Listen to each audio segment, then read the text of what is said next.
मैत्रिणींनो, तुम्ही कधी गव्हाच्या पिठाचे गुलाबजाम खाल्लेत का?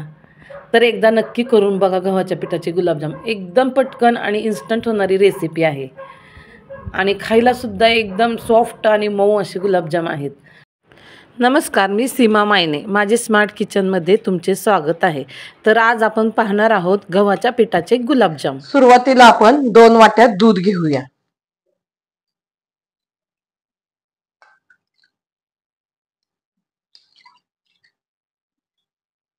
आता ह्या दुधाला उकळी आली की आपल्याला एकसारखं हलवत राहायचंय. त्याची रबडी तयार होईपर्यंत हलवत राहायचंय आपल्याला.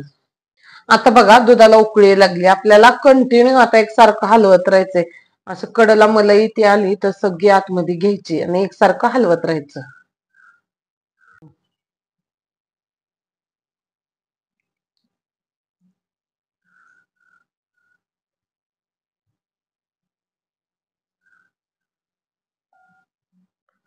दूध आपल्याला कोणतंही चालेल, घरातलं नॉर्मल गाईचं असो म्हशीचं कोणतेही चालेल. आता बघा दूध कडाला लागायला लागलेलं आहे.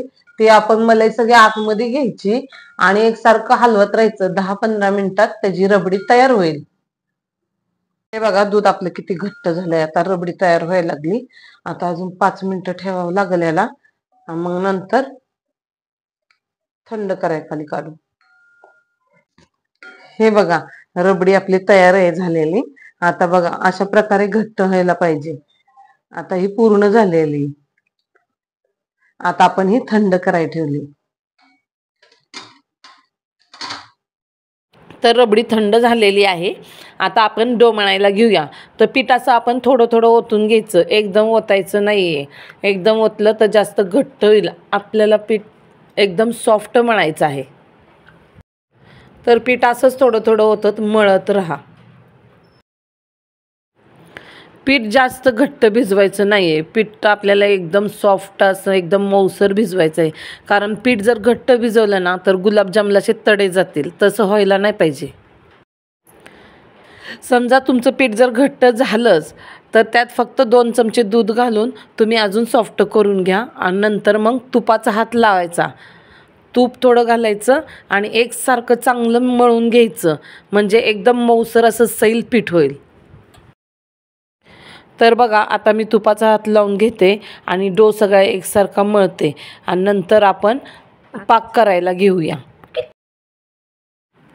तर मी एका भांड्यात आहे ना पाकासाठी 1 वाटी साखर घेतली. तर आपण ह्याला ना 1.5 वाटी पाणी घालायचं आहे. म्हणजे पाक आपल्याला जास्त असा 1 तारी 2 तारी नाही बनवायचा. आपल्याला फक्त गोड असं घट्टसर पाणी बनवायचं आहे त्याचं. का तर हे गव्हाचे गुलाबजाम आहेत. पाक शोषून घ्यायला खूप उशीर लागतो. म्हणून हा पाक घट्ट नाही बनवायचा, आपल्याला पातळच बनवायचा आहे. तर बघा आपल्याला अशा प्रकारचा पाक बनवायचा आहे. जास्त घट्ट नाही, जास्त पातळ नाही किंवा 1 तारी पण नाही. यात मी आता 2 विलायची घालते आणि याला कोमट व्हायला पण ठेवून देऊया. आता हा डो चांगला मऊ झालेला आहे. आता आपण याचे गुलाबजाम बनवायला घेऊया. आता आपण याचे छोटे छोटे गुलाबजाम बनवूया असे गोल गोल. आपल्याला पाहिजे तसा आकार देता येतो. हे बघा किती छान झालं. एकदम गोल आलंय. कुठे अजिबात तडा इथे गेलेला नाही आहे. असे सगळे बनवून घेऊया. आता वाटी पिठात आपले बघा हे असे 13 गुलाबजाम झालेले आहेत. तर आता आपण हे गुलाबजाम तळायला घेऊया. मी पहिल्यांदा एक गुलाबजाम टाकून बघितलं याच्यात तेल गरम झाले का. आता असे बुडबुडे यायला लागलेत. तर आपण आता बाकीचे गुलाबजाम टाकून घेऊया.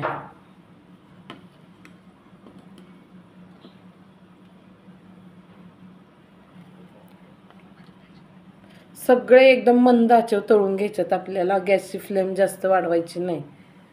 म्हणजे आतून पण चांगले शिजून निघतात. असे मंद आचेवर एकदम घ्यायचे. मंद आचेवर आपण गुलाबजाम तळले ना की आतनं पण चांगले शिजून निघतात. आणि जास्त फास्ट फ्लेमवर जर आपण गुलाबजाम तळले तर फक्त वरनं जळायला जातात, आत सगळे कच्चे राहतात. त्याच्यामुळे आपण मंद आचेवरच टाईम लागला तरी सुद्धा मंद आचेवर घ्यायचे तळून.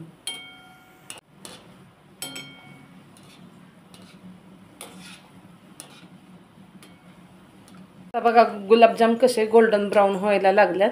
आता अजून आपण 1-2 मिनिटं ठेवूया. एकसारखं हलवत राहूया. मग नंतर काढून घेऊया. आता हे गुलाबजाम छान तळून झालेले आहेत, जास्त काळपट नाही करायचे. आता आपण हे काढून घेऊया. मी आता गॅस बंद करते. काढून घेऊन लगेच डायरेक्ट आपल्याला आता पाक थोडा सोमट झालेला आहे त्याच्यातच टाकून घ्यायचे. आता हे गुलाबजाम मी लगेच इथं पाकात घालून घेते. पाक जास्त थंड करायचा नाही आपल्याला आणि जास्त कडक पण नाही.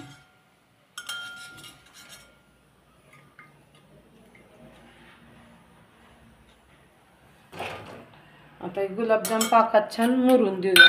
अर्धा तास आपण असंच सोडायचं आता, म्हणजे ह्याच्यात पाक छान मुरल. तर मला वाटते तुम्ही एकदा नक्की गुलाबजाम बनवून बघावेत. अगदी खव्याच्या गुलाबजाम सारखेच लागतात, फक्त 10-12% फरक आहे.